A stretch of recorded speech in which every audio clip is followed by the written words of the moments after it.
So Diahann, in 1954, you went to L.A. Because you were summoned there. Tell us about what you were doing there. 1954, was that my first motion picture? Yes. So I went to audition for Otto Preminger, I suppose. Mm-hmm. How did you come about getting that audition? Probably through Charles Wood, who had called.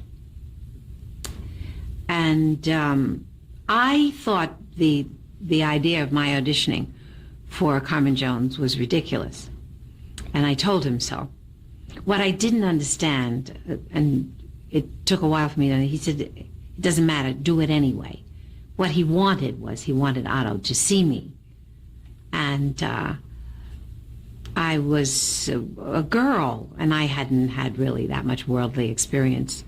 But it was correct that he should have wanted me to do that. Otto was extremely powerful at that time, very well thought of as a director. I think perhaps, had he done Laura by that time? He had done several very, very fine pieces of work on film. But I did not get Carmen Jones, and I thought that Dorothy Dandridge was absolutely the perfect person to do that. But I did get a part, and I was in the film. And did you have to read from the script or sing, or what did you do? All of the above. Mm-hmm. Everything was required. And you know, personalities like Grant Tinker and that kind of mindset that an actor has intelligence and can be treated like a human being, and we can still work together. I mean, that point of view came along much later.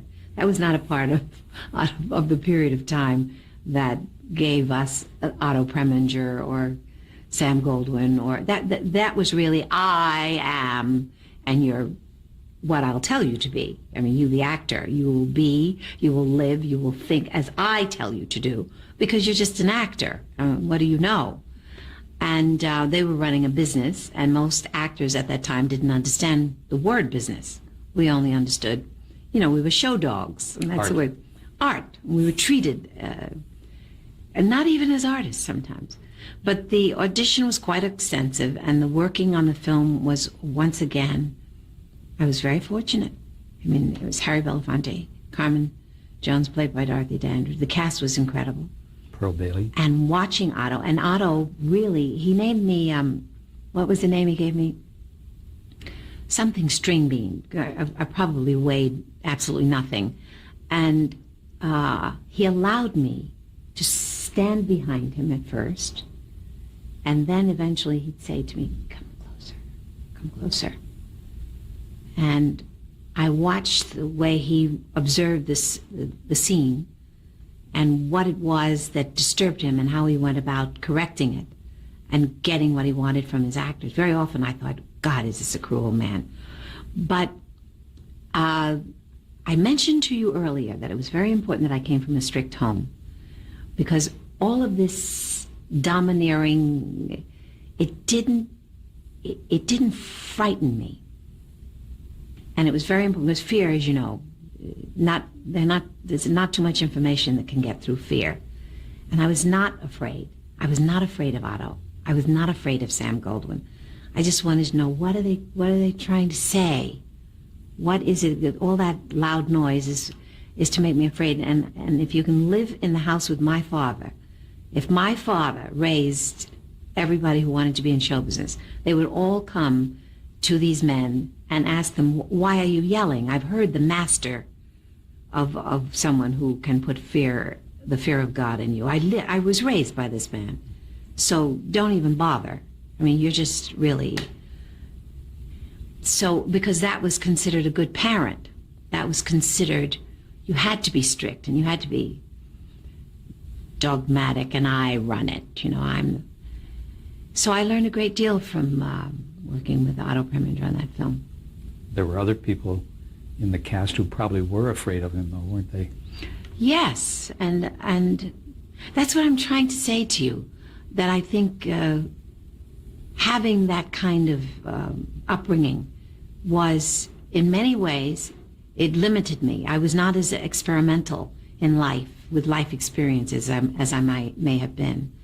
But in the long run, as I look back now, and they say hindsight is perfect, I like it. I like what they made me believe was the correct way to do this thing called living. Now, Harry Belafonte, what you said was in Carmen Jones. Was this the first time you'd ever met him? I think this was the first time. I don't recall really, but I think this was my first time ever working with Harry, who was so beautiful. It was just, it was unbelievable to see a man who was that breathtakingly beautiful. And he worked very hard.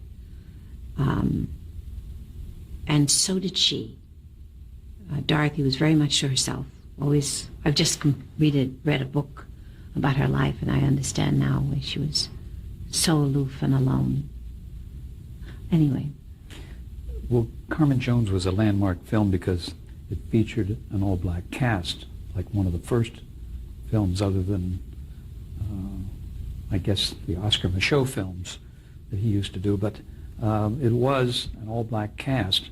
What did it mean to you to be a part of this movie?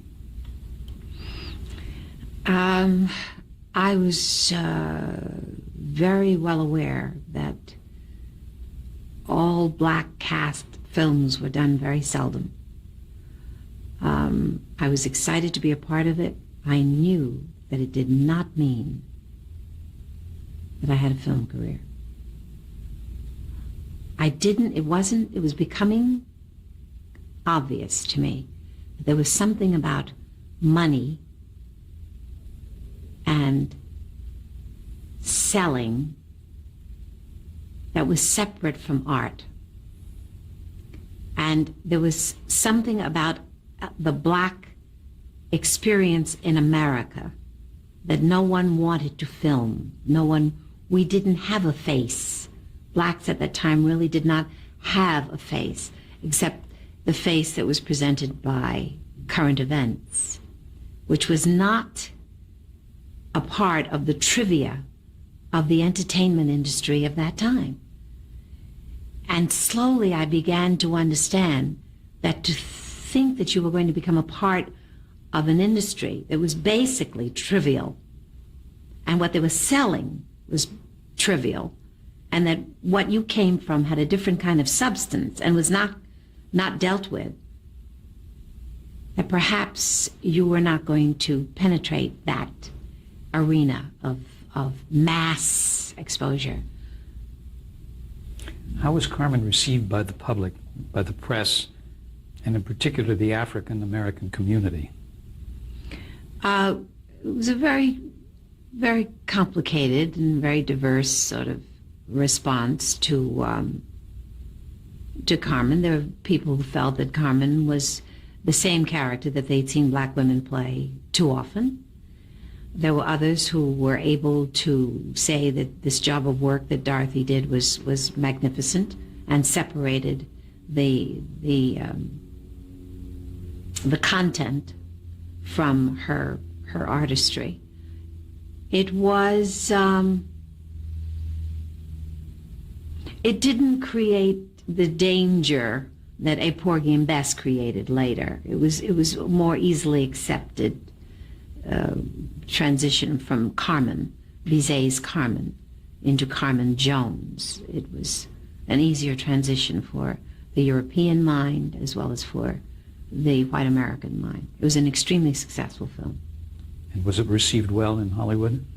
It was received well in Hollywood. I would say that even in the black community, I think it was received well.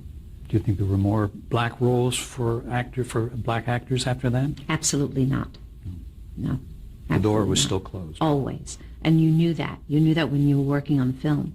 You could feel it. You could feel it in your crew. You could feel it. Everyone on that set knew that this was once in a lifetime, or maybe they'd be two of these in a lifetime, but that they were not dealing with stars who had power. I knew that as a girl. Did Preminger make any effort to have blacks in his crew? Absolutely not. Absolutely not. Describe Los Angeles in 1954 when you were making that movie. Where did you live? What was it like? Los Angeles, that's why it was interesting.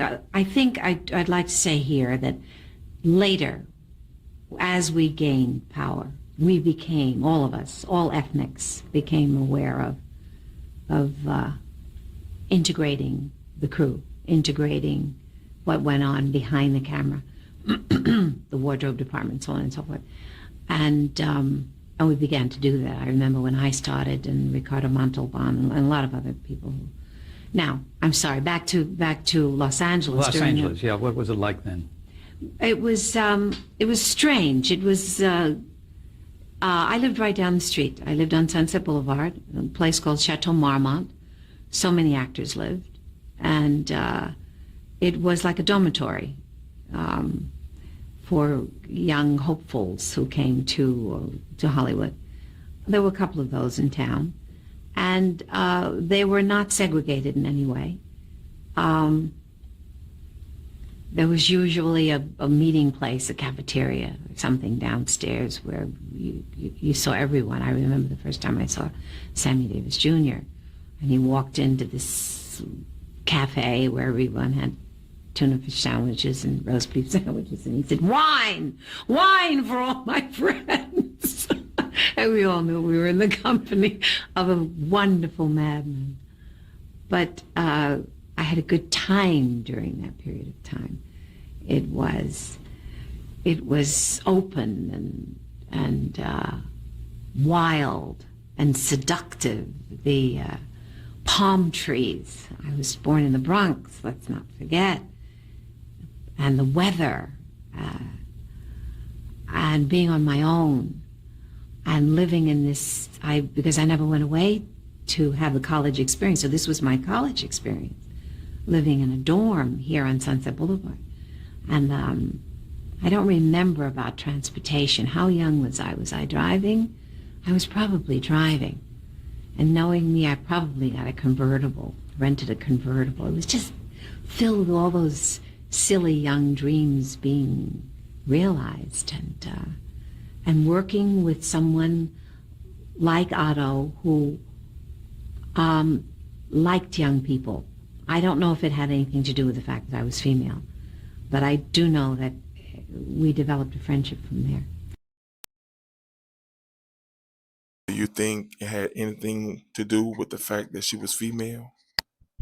You also developed a friendship with Sammy Davis Jr., didn't you? Very much so, yes. Tell me about that. Well, Sammy, we had one date, and we realized we could never date, and that was out of the way. And any relationship puts it on a footing that makes everyone more comfortable. So he became curious about what I wanted to do, and helpful, and introduced me to some of the people that he knew, and he took me to a couple of screenings. I met Sinatra. It was a friendship with a man who he was very strange when it came to women. He said, "There's one thing about Diahann that I will always hold against her. I like her anyway, but she's really a professional virgin, and they're a bore." I accepted that, and I said to him, "I take it as a compliment. I thank you very much," because there are a lot of other things that could happen to a young woman, I think, in Los Angeles that could be much worse than having that reputation. I liked it. Through Sammy, you also met Marlon Brando, didn't you? That's right. Tell us about that experience. Sammy had company every night. Sammy had a party every night. Sammy was Sammy. He was bigger than life, and he was funny. He was smart. He was curious. He was loving. He was self-destructive. He was all those things that make people just want to be in his presence. And so he had a party, and he said to me, "There's someone who would like to meet you." And I said, "Who is it?" And he said, "He's in that room over there." And we went in and we said hello. And we talked for a little while. And everyone in the industry, you have to remember what Marlon was at that time, what Marlon is, of course, but what Marlon was, because he was becoming this phenomenon in front of the camera. We had never seen anything like this in the motion picture industry. And he represented something new and dangerous and frightening and sensual, and always about the craft. He was always about the work. So he asked that we go to dinner, and we went to dinner. I guess it was the following evening, with because my calendar most assuredly was not filled. I was always at home with a friend of his and another young lady, and we came outside, and he gave me a little whack on the rear end, and I turned around and I gave him a whack right across his jaw. And the next day, a box of books arrived. They were all about acting, singing, training, Stanislavski, An Actor Prepares. The phone rang, and it was Marlon. And he said, "Did you get?" I said, "Yes, I did."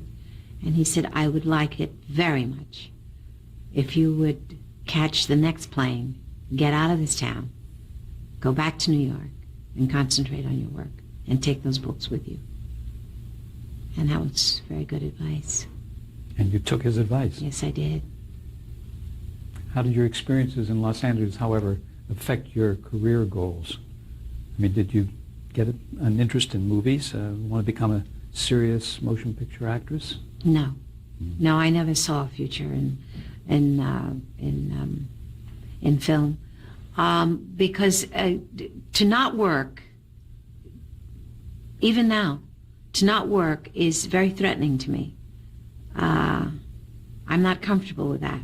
And film did not mean consistent work. And so I didn't pursue that in my mind at all.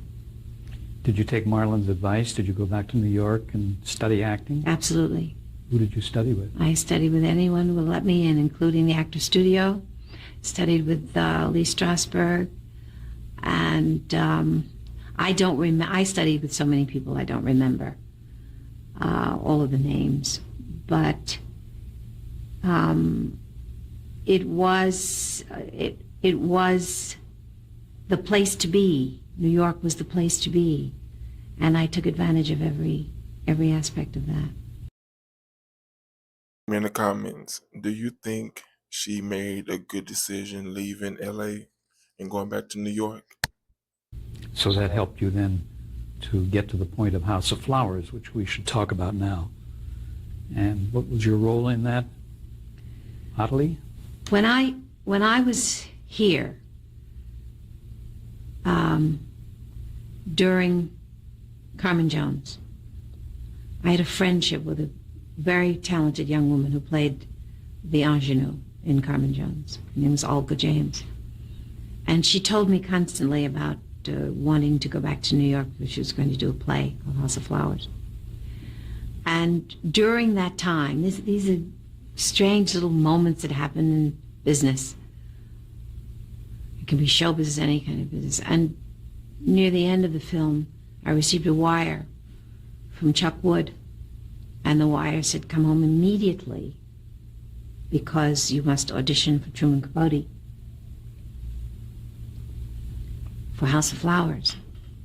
And my best friend had spoken of nothing except House of Flowers for how many weeks? And I really didn't know what to do. Finally, I spoke to Chuck about it, and he said, "I think the best thing for you to do is say nothing. Come back and do the audition. If you are fortunate enough to get the part, we'll deal with it then." So the flight back was a miserable one. The red eye. Yes, the red eye, filled with all sorts of trepidation about going back to audition for what ostensibly was my friend's role. And I went back to New York. I went immediately to the beauty parlor. I fell asleep in his chair. I was so tired. and he cut off every inch of my hair. I looked like a boy. And when I awakened, I said, "Why did you do that?" He said, "You had something done to your hair in California and it was ruining your hair." I said, "I have an audition in a half hour. What can I do?" He said, "Nothing. I can't even put a wig on it. It's so short." I arrived at the theater. I thought Chuck Wood was going to scream. And down the aisle came this little man in a white suit, putting his fingers through his hair. "You look marvelous," he said. "You look just so different." He had a very high voice, and he was very authoritative. He said, "You didn't look like this when you were here before. I love it." He said, "You cut your hair." And I was so nervous because, of course, I was Truman. I said, "May I sit down?"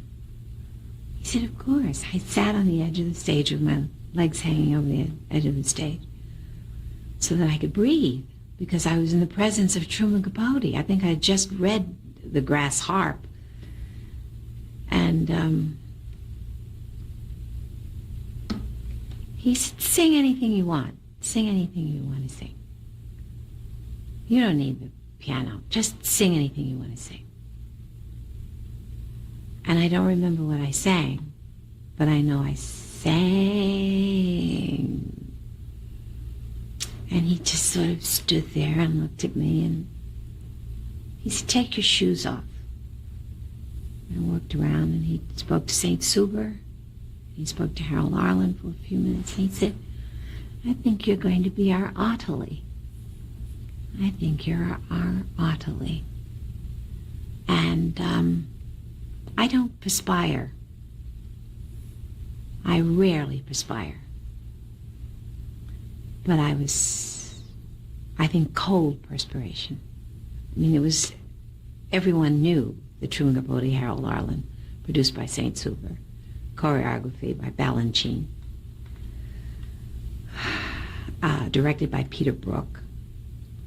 It was, so I did what most actors do when things like that happen. I cried. Quite an experience. You cried then and there, or after it was over? Then and there. I had no shame. Did Harold Arlen have anything to say to you about your audition? Yes, Harold was a beautiful, dapper gentleman with a boutonniere. Always very well dressed and always very well mannered. And he told me that it was going to be a joy to write for me. And he had written A Sleeping Bee for something else. At this moment, I think, in one of Michael Feinstein's concerts, because Michael is brilliant at that. You know, he examines the background. He explains where A Sleeping Bee came from. And it wasn't a sleeping bee, but Harold began to hear it in the audition, during the audition. And he was rewriting it in his head as we were. Was that the only audition you had, or did you have to audition again? No, that was it. The one and only. The one and only. Did you think before you went in there that you would get the part? You know, I think the combination of things were working for me and against me at the same time. I was so tired that my defenses were really not what they are usually when we're very well rested for such an event as that kind of audition. I also was not prepared for Truman's presence. I knew that Harold was going to be there, which was enough pressure. But I wasn't prepared for this man in the white suit walking down the aisle, exclaiming that my hair looked so wonderful now that I was bald. Describe the show so that we know a little bit about it. It was a show really about a little girl, 15, 16. And the young lady that runs the bordello in town sees her in town and decides that she's going to groom her and educate her and make her a fine lady, because she'd like to do something fine in her life. That role was played by Pearl Bailey. And Diahann Carroll with short hair. And it's about the fact that one of the gentleman callers takes a fancy to the little girl, and he wants to take her away and lavish her with clothes and jewels. But she falls in love. The little girl falls in love. She goes to the market or something, and she sees him. And because Truman was a romantic, no matter what you may think of Truman, he was definitely a romantic. Beautiful writer. Yes. Lovely. Josephine Premis was also in it? Josephine Premis was also in it. And Juanita Hall? I think during House of Flowers, if I'm not mistaken, Herb Ross replaced Peter Brook. Herbert Ross. If I'm wrong, Herbert will kill me, but I think that's what happened. Balanchine also collaborated with Jeffrey Holder on the choreography, because it was from the island, about the island. How did it feel to star on Broadway? I mean, it was opening night. Were you nervous? Oh, of course. Yeah. I mean, yes, it's... But, you know, we're going to come to this place, I think, probably again and again, because the business of what kind of nerves that accompany that incredible moment of you have to do it now. I have always held on to the fact that you cannot fall apart until you've done the work. You do the work, and then we think about the fact that it's opening night. First, you have to do this, and then we'll become nervous. So the nerves are there, but they're about something, and I think some of that was reinforced for me when I was at the Actors Studio, that you come with something to do, and the something to do supersedes all of the other feelings. Primary. It's the primary. That's right. Yeah. That's right. It's the primary. How were you received by the audiences? What kind of a reaction did you get? Well, we were, I think the reviews were mixed. As I recall, I did very well. And I think that our run was not as long as we anticipated, but we did very well for a period of months. We were not there a year, maybe 9 months, 8 months, 10 months, something like that. And you got the recognition of a Tony Award. Yes, that's true. That was my first Tony. How'd you feel about that?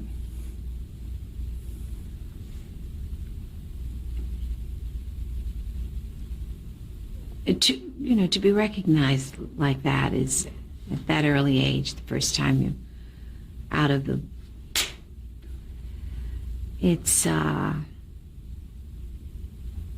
It's very heady stuff. And going to the awards, I thought I was composed, and I thought I was prepared for, but I walked to the podium to receive the award. Let's pick that up in a moment while we change tapes. Okay. You have just watched Diahann Carroll interview, part 3 of 8. Let me know what you think about this video in the comments.